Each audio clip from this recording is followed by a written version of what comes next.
Hello students, सोचो अगर कोई शेयर होल्डर अपने शेयर का पैसा टाइम पर ना दे तो क्या कंपनी के रिकॉर्ड में उसका नाम मिसिंग हो जाता है या कोई स्पेशल ट्रीटमेंट होती है। आज हम बिल्कुल सिंपल और इजी वे में समझेंगे कॉल इन एरियर्स क्या है, कैसे जनरल एंट्री बनती है और एग्जाम में कैसे लिखना है। तो चलिए शुरू करते हैं। जब कंपनी शेयर इशू करती है तो पैसा एक साथ नहीं मांगती, इंस्टॉलमेंट में मांगती है, जैसे application, allotment, first call, final call. लेकिन अगर कोई शेयर होल्डर इनमें से कोई भी पैसा ड्यू होने के बाद भी ना दे तो जो अमाउंट अनपेड रह गया उसे कहते हैं calls in arrears. Easy way में अगर समझें तो जो कॉल का पैसा ड्यू था पर नहीं मिला, रेट ऑफ इंटरेस्ट की बात करें, अगर आर्टिकल ऑफ एसोसिएशन कुछ और ना कहे तो टेबल एफ के हिसाब से इंटरेस्ट 10% पर एनम लगाया जा सकता है। तो चलिए अब एक बहुत अच्छा सा एग्जांपल लेते हैं और समझते हैं कि इसकी एंट्री कैसे की जाएगी। तो चलिए समझते हैं कॉल्स इन एरियर्स को एक एग्जांपल के थ्रू। सो हमारे पास यहाँ पे एक एग्जांपल है जिसमें ABC लिमिटेड ने 1000 शेयर इशू किए हैं 10 रुपीज में।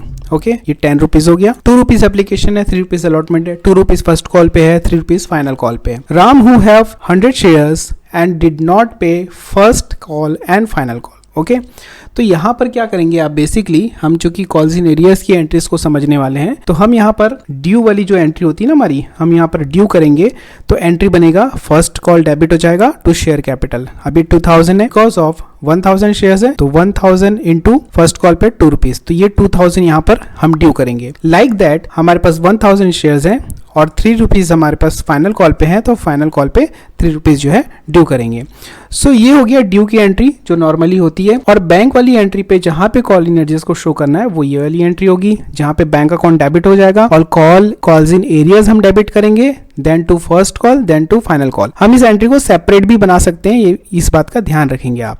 तो बैंक अकाउंट में ये अमाउंट कैसे रिसीव हुआ, सो 1000 इंटू 2 रुपीज फर्स्ट कॉल का है, 1000 इंटू 3 रुपीज फाइनल कॉल का है। और यहाँ पर 100 शेयर्स था किसके पास में, राम के पास में, जिसने फर्स्ट कॉल का भी अमाउंट पे नहीं किया और फाइनल का भी पे नहीं किया, मतलब 2 रुपीज भी पे नहीं किया और 3 रुपीज भी पे नहीं किया, मतलब टोटल कितना रुपीज पे नहीं किया, 5 रुपीज पे नहीं किया। 5 रुपीज हम यहाँ पर कर देंगे which is 500 rupees. Now 2000 3000 is become 5000। 5000 में से हम 500 लेस कर देंगे तो हमको यहाँ पर रिसीव होगा 4500। ओके, ये 4500 है। तो इतनी सिंपल है इसकी एंट्री। बैंक वाली एंट्री के साथ में ही हम इसको डेबिट कर देंगे कॉल इन एरियर्स को, जितना अमाउंट हमको रिसीव नहीं होगा। एट द सेम टाइम अगर आपको इंटरेस्ट की एंट्री करनी है then entry will be interest on calls in arrears account debit to interest account, ये आपकी एंट्री हो जाएगी। ओके, 500 कैसे आया यहाँ पर ये देख लेते हैं। तो 500 कैसे आया, 100 शेयर्स था, ₹5 से मैंने मल्टीप्लाई कर दिया